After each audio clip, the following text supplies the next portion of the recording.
want to learn how to manage your own investments? Are you ready to stop paying investment management fees and start building wealth? The DIY Investing Podcast is dedicated to providing you with the knowledge, skills, and resources you need to be a better investor. Learn how to make investments through the use of fundamental analysis, mental models, and business management insights. Now, here's your host, value investing expert, Trey Henninger.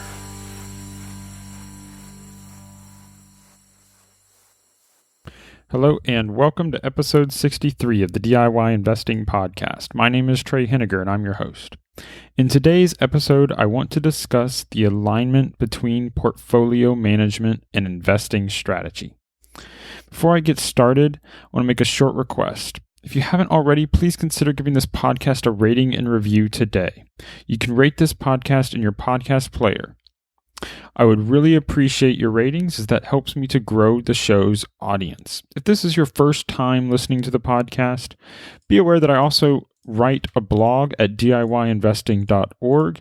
I tweet on Twitter about investing, and you can follow me at Trey Henninger, and you can find a link to both the blog and my Twitter account in the show notes. I also publish videos on YouTube and have a YouTube channel. So again, like or subscribe to this podcast to continue getting great content. So let's dive in.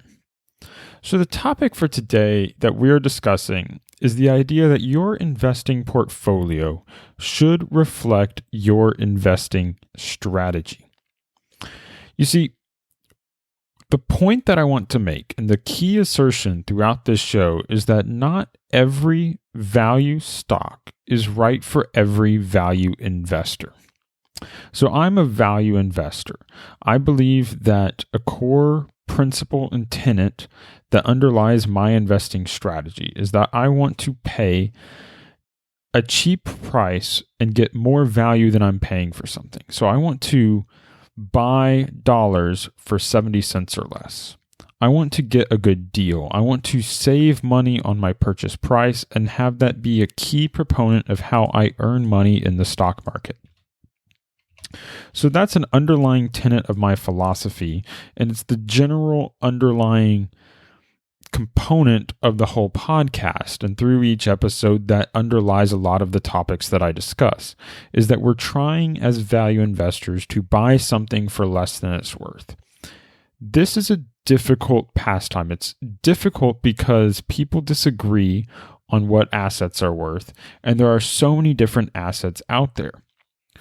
But what's critical is to recognize is that just because an asset is on sale or an asset trades for less than what it appears to be worth does not mean it's an asset that you should consider buying. And I'm using asset here very broadly because it can be applied to many different things. Just like you can flip cars or flip houses. You can buy a car from a junkyard, fix it up and sell it to double your money. You can also buy cheap houses at bankruptcy auctions, turn them around and sell them for a profit. You can do the same thing with stocks and bonds. You can buy them when they're cheap and sell them when they're more expensive, and that's a way of earning money in the stock market. But just because an asset is cheaper than what it's worth does not mean it is an asset that you should buy. Just because a stock is cheap does not mean it fits your strategy. So you need to be aware of what the lines are around of which companies and which types of investments fit your investing strategy. And you not only need to be aware of this, you need to make sure not to make a mistake in buying what you're not supposed to buy. Let's dive into kind of a little bit more detail here to what I mean. So I consider probably my preferred companies that I like to buy quality companies. I've talked a lot in the podcast before about how to identify quality businesses, what are the key characteristics of those businesses, and what makes them predictable and allow you to make money by buying quality businesses. So it means that because I'm focused on quality businesses, that I'm going to be attracted to certain things. But I also want to buy those quality businesses at cheap prices. The difficulty becomes when quality businesses are not available at cheap prices, but other types of businesses are. And this is going to be a common struggle that I go through with my strategy. Now, some of your struggles might be a little different, so you need to adapt that to your way of thinking. But one of the struggles that I have is that when I'm looking at investments, every investment can be valued as the discounted cash flows, the sum of all future cash flows discounted back to the present. I've talked before about the discount rate that I like to use is 10%, and that I'm looking out in cash flows into the future. And so even though I don't tend to always use a discounted cash flow model, it's the way in which I'm thinking about my investments, which means if I know a company is going to provide dividends of $100 a year and those dividends are going to grow, then I can make a valuation for that company. But just because I determine, let's say the stock is worth $50 and it's trading for $30, doesn't mean I should buy it. And I think this is a counterintuitive concept for people because the other piece that I'm running in my portfolio is I'm running a very concentrated portfolio. My ideal portfolio setup is to own 5 companies at a 20% weighting in each of them. Now, what does that mean for my portfolio matching my investing strategy? You see, my investing strategy is to own 5 companies at 20% each, and it's for those companies to be high quality companies. And those things match because you can't concentrate your investments in a company that's not high quality. And you can't concentrate your investment in a company that is not high conviction because it causes the strategy to break down. For instance, if I were to put 20% of my portfolio into a company that fails or goes bankrupt, that's devastating to the portfolio. If instead I was running a diversified portfolio and I'm running 30 or 50 stocks, let's say I have 50 stocks and only put 2% into each company. If one of the 50 stocks goes bankrupt, that's not devastating to the portfolio performance. What it means is that you can be willing to invest in companies that might have a catastrophic failure risk if you're investing in a diversified portfolio. But if your portfolio is not widely diversified, then you have to fully eliminate any company that has any reasonable chance of catastrophic failure risk if you're going to invest as a concentrated investor.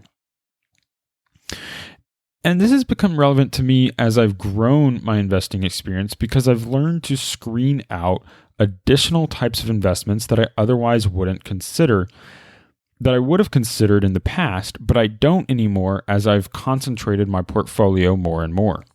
And this can be a problem because other investors are going to influence you and the types of companies that you're interested in. If you spend any time at all talking to other investors, reading the writings of other investors, you're going to be influenced and you're going to have ideas proposed on what is a good investment idea for you. And you're going to want to copy those investors when they're performing well. When you see evidence that their strategy is working, it's going to feel instinctually like you should copy some of what they're doing.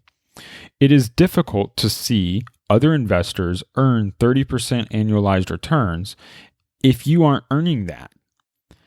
And then you're going to start to wonder, what are they doing differently than I am? Why is their strategy working and my strategy isn't? And the key point is to remember that your strategy is going to be different from other investors. And importantly, it's going to be unique to you. But you need to understand where those important parts of your strategy can't be changed to take on other options. One of the common style of investments that value investors like, and they've appealed to me in the past as well, are what I'm going to call a coin flip investment, or it's some sort of binary outcome. This is an investment where, Monish Pabrai talks about them a lot. It's the types of investments where maybe heads I win and tails I don't lose that much. So the idea is maybe you triple your money if it flips heads, And if it flips tails, you might lose 10% or 20% or something along those lines. It's not a huge amount. Maybe you only lose a couple percent. But you're waiting on some sort of binary outcome. Maybe this is a biotechnology company that's waiting to announce a product. Maybe it's a company that faces a lot of operating leverage or has a lot of leverage, and if it works out, you can double or triple your money very quickly. And if it doesn't work out, well, then the outcome could be potentially bad. Maybe the company goes bankrupt, but less likely than they go bankrupt. Maybe you have a situation where they could either double in a year or they're going to lose half their money in a year. Those types of situations can be very interesting from a value investor. So let's take away the example of double in a year and say it's going to be either double in a year or you lose 20%. Well, if you say each of those two probabilities has a 50% chance of success, then what you have to do is you can do a weighted average of the two possibilities and say what the net current expected value is of that investment. So if we say 20% loss would mean that your starting $100 investment would be $80 in a year, and we have a 50% chance of that success. So that binary outcome is worth $40, and that's $80 times 50% is $40. So the second possible outcome is doubling your money from $100 to $200. Well, this outcome is worth $200 with the 50% chance of success. So 200 times 50% is $100. If you add those two together, your expected value in a year is $140. This would mean if you have investments like this is very attractive because now you're putting in $100 with an expected value in a year of $140. Were you to have a lot of these, you could create a portfolio with a 40% annualized return expectation. That's attractive, but it's not attractive for every value investor. This is an attractive outcome for diversified value investors because what happens is if you have 50 of these ideas, this can be really good. You can fill a portfolio with 50 of these ideas and half of them are going to work, half of them aren't. But across the whole portfolio, you could expect to achieve your 40% annualized return. Of course, I'm making up numbers for each of these pieces, but these types of investments that can be binary outcomes where it goes really well or badly for you can work if the expected value is high enough. But expected value investments don't work for concentrated portfolios. If you were to put an expected value investment into a portfolio of only 5 companies, well, let's say you only have 2 of those investments.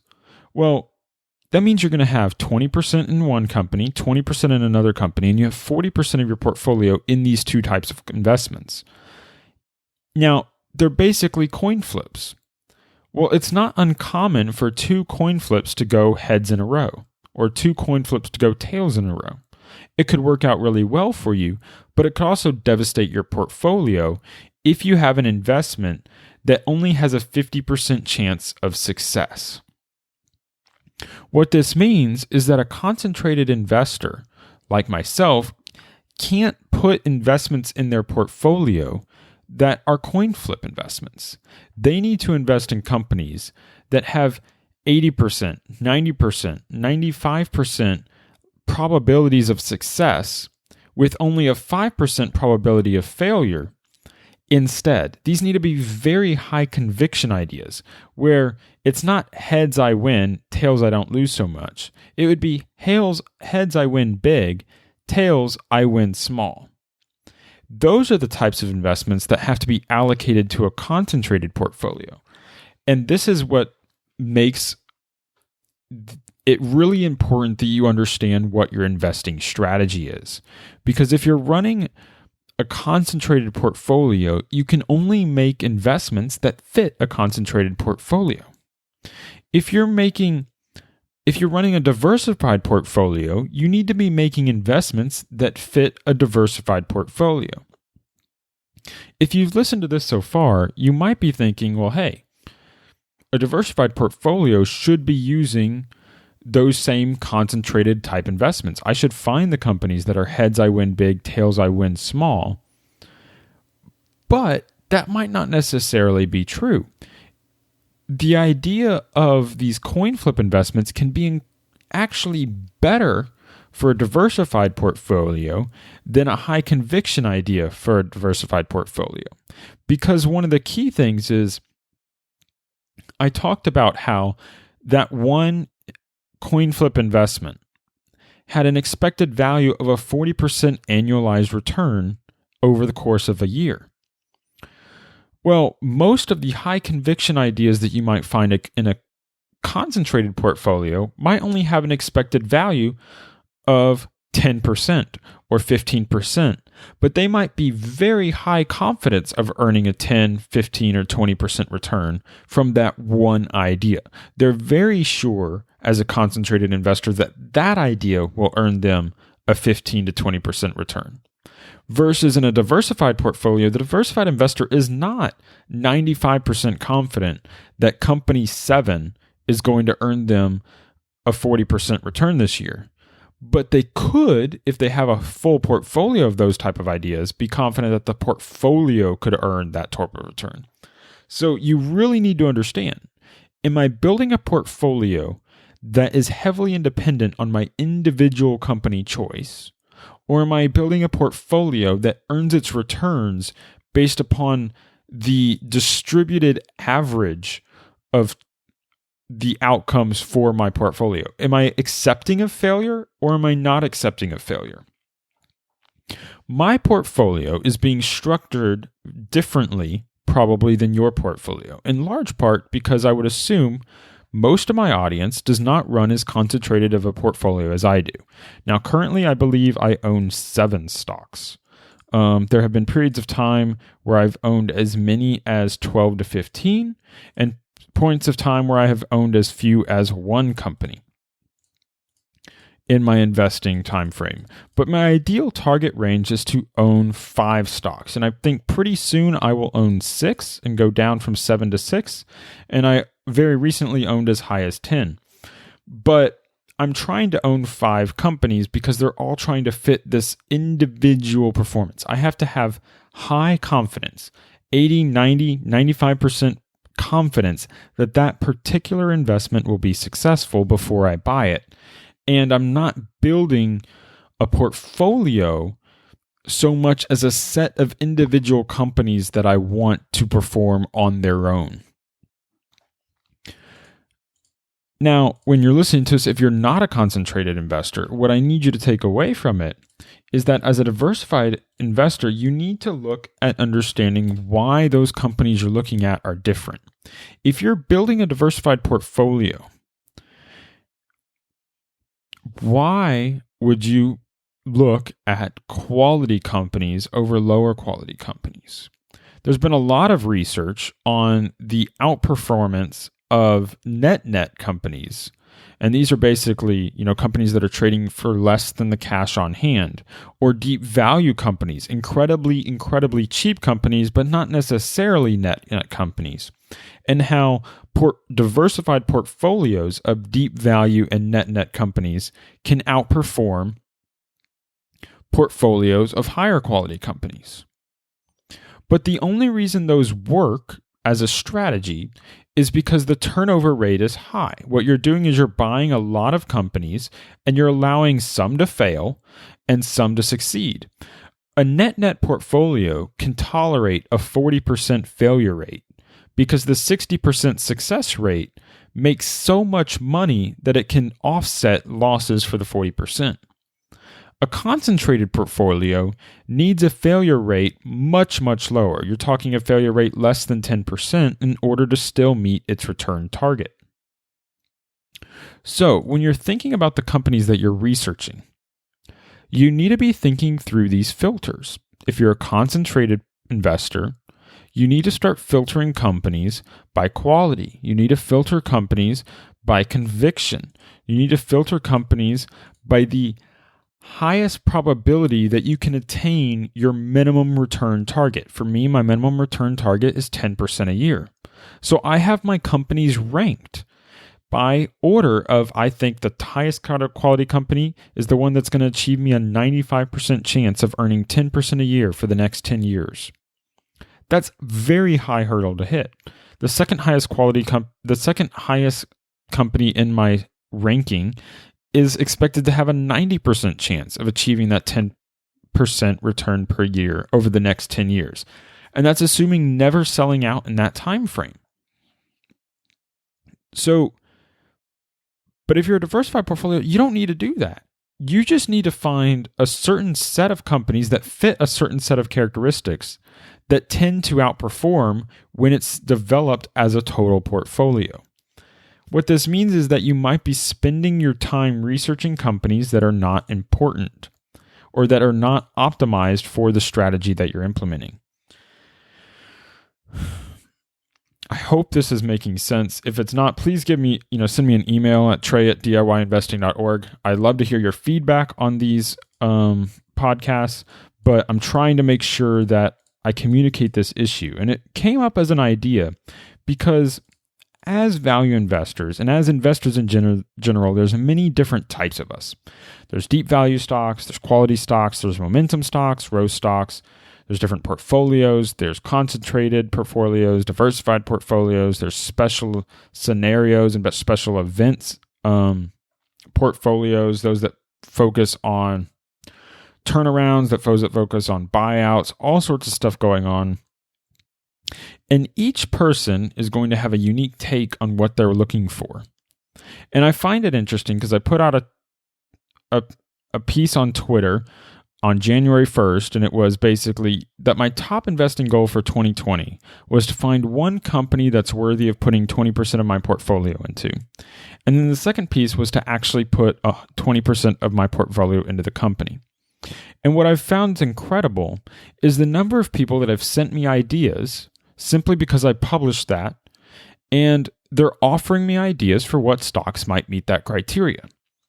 Now, some of the stocks that I've received meet that type of criteria. They're the type of company that would allow me to be able to put 20% of my money into it.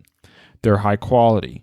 They're growing. They're a company where you could build a high conviction. I haven't found these ideas yet. I haven't researched all of them to say, oh, I've found my 20% investment for the year. But I can quickly look at an idea and determine, is this a type of company that fits my investing style? Is this the type of company that I could put 20% of my portfolio in? Does it have catastrophic risk? If it does, I eliminate it. Can the earnings be predicted 10 years out, 5 years out? Can I put a prediction on earnings 5 years in the future for 2024, 2029, and say, this is a small range where I think the earnings will be?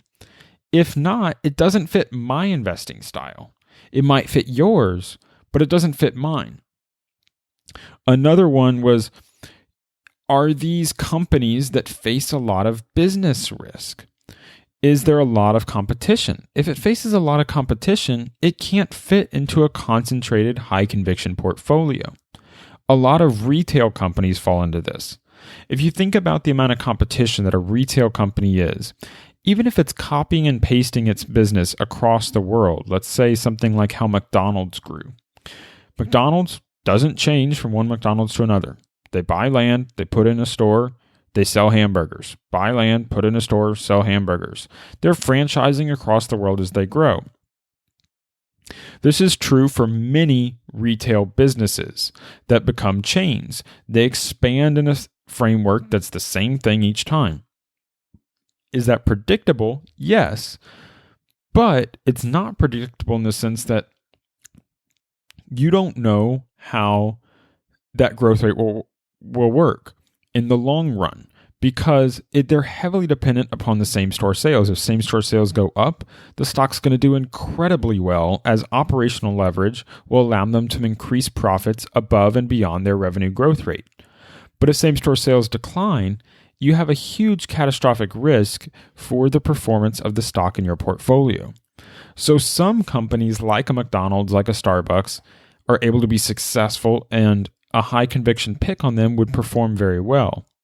But they also would have worked well in a diversified portfolio because they were able to compound for such a long period of time. Those type of companies are a better fit for that diversified portfolio because it means you can tolerate the ones that don't work.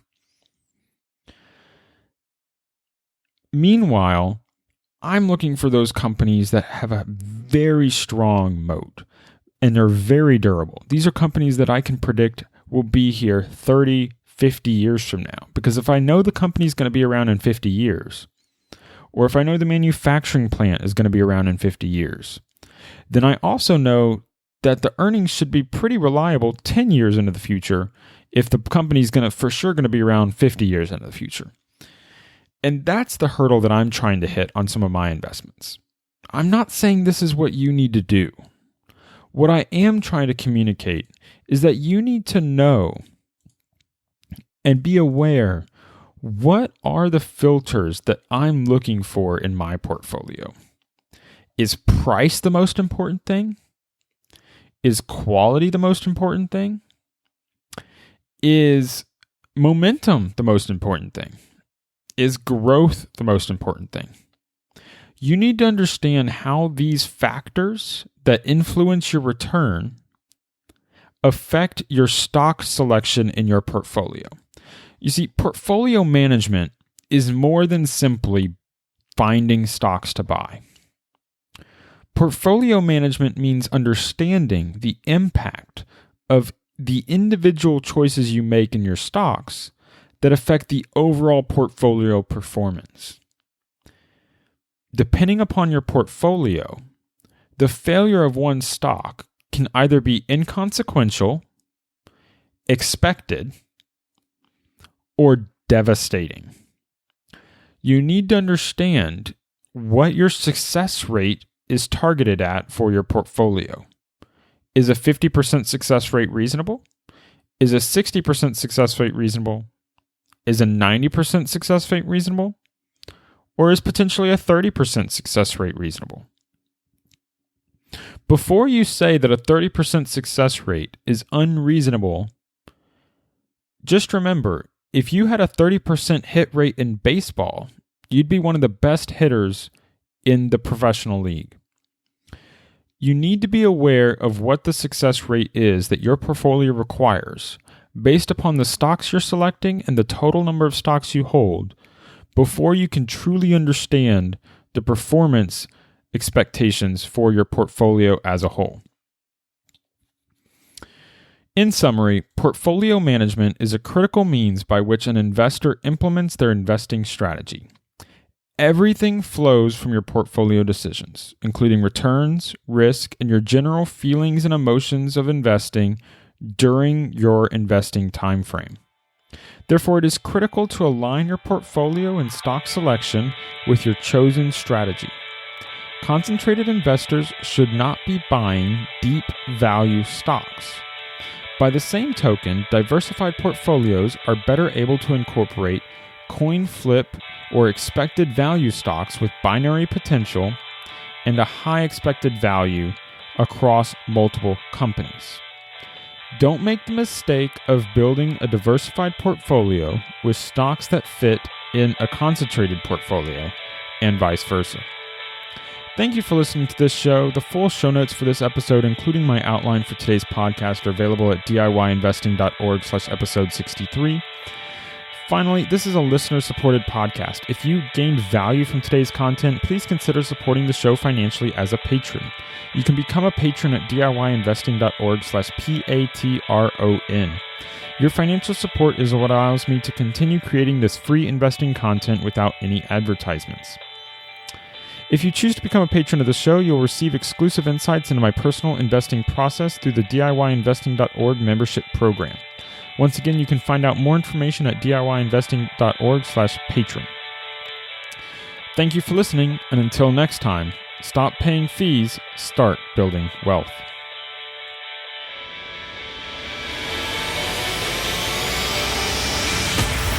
Thank you for listening to the DIY Investing Podcast. Please visit our website and subscribe to our email list at DIYinvesting.org for guides, videos, and resources to help make you a better investor.